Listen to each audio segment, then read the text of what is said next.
next guest is written for Saturday Night Live, Pixar, The Simpsons, and is the creator of the shows Miracle Workers and Man Speaking Woman. He's also a recipient of the Thurber Prize for American Humor. His latest book, Glory Days Stories, is on sale now. Please welcome back to the show my very good friend, Simon Rich, everybody.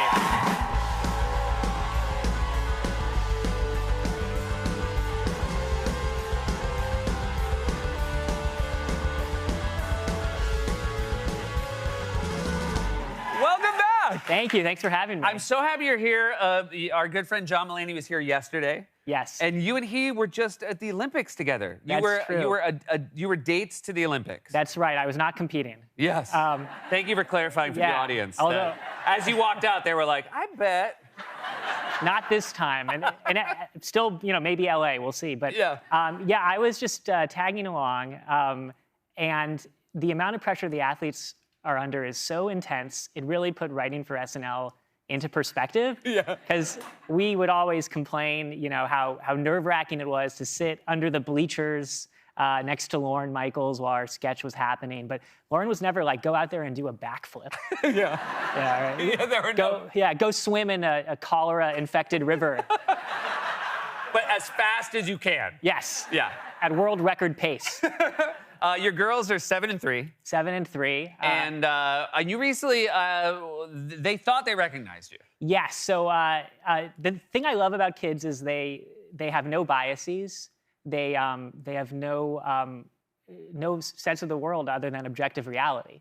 And an example of this is my younger kid, when she was 2, she looked at a T-shirt in a mall and said, "Daddy, you're on a shirt." So we could see. This is what, that was the picture on the shirt. So, like you, Seth, would not know that I look like this because you've been warped by society. Oh. And like media lies. But, so then 6 months passed and she was flipping through this book I have about Hollywood. And she said, "Daddy, you're in this book." So I was kind of like, oh, is it going to be, Predator era or Terminator 2? We'll see. And it was, yeah. So I'm not offended, by the way. Like, I think this is, if we could freeze it here, it would be great. But I'm worried about the trajectory. So you would definitely, like, you'd walk away from the table with your winnings. You'd be absolutely. Like, I'm good. Great. Yeah. Yes. Absolutely. But yeah. You're right. If these are the first 2 data points, I'm terrified. That's 6 months. 6 months. That's 6 months of society poisoning her mind. That's right.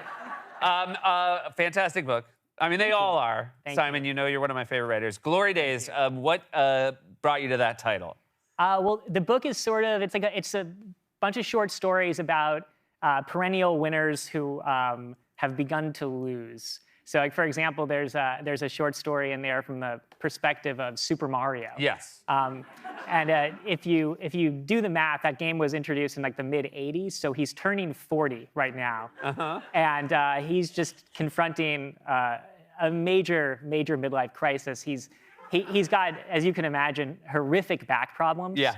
Just from decades of just running at full speed and smashing bricks with his face and with his head, and he also has money issues. Yeah.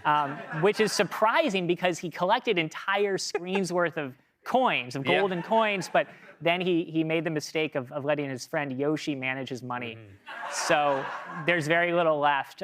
So it's a lot of stories just about characters. Can I just read?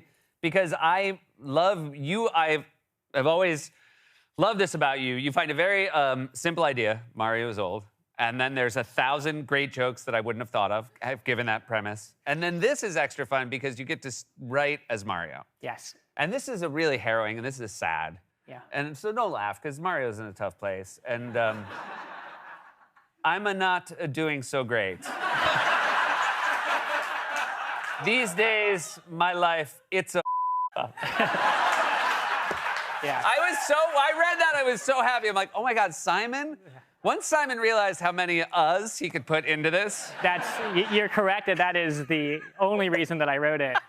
And then he has to have spinal surgery, and he learns this devastating, life-altering news from who else but Dr. Mario, no relation. No relation. And Dr. Mario also speaks like Mario. So He also, it turns out, he has issues with his father for Yes. naming him Mario. yeah, so his full name is Mario Mario. Yeah. But in midlife, he's able to forgive his dad because, as he points out, he had a serious problem with drinking, which explains the name. Yeah. He was like a red wine for breakfast kind of Yeah, dude. Mario's dad. We never think about Mario's dad. No. What about you write from the perspective of Goliath? Yes, I wrote a story in there called Goliath, which is the David and Goliath story, but we are with Goliath the whole time. And he has spent his entire life on a winning streak. Yeah. He's got this one move that he does where he rips people's spines out of their body in a single motion. Yeah. And it's like really hard to defend against. So he sort of coasted, and then all of a sudden he finds himself in competition with David, who is the world's first underdog. Yeah. And basically like a young Justin Bieber, Yeah. where everyone is just like, wow, this guy is awesome. I hope he wins. Even God is on David's side. Yeah. And Goliath is just trying to keep his kid in private school. And so, you know, Goliath, in the context of this story, you might say Goliath is sort of the underdog. A very unique take from you, Yeah. as we've come to expect. Also an audiobook. Yes. Now, a lot of people read their own books. Yes, I have been told that I should not do that. Okay. But fortunately for me and for the reading public, our friend John Mulaney reads the audio. So John Mulaney doing the audiobook. Yes. I can't wait to listen, but man, I just love reading the way you write, and sitting with this book is the joy that it always is. And I'm so happy you're here. Thank you so much, Simon. Thank you for having me. Glory Days Stories, available now. And check out our episode of Family Trips with Simon wherever you get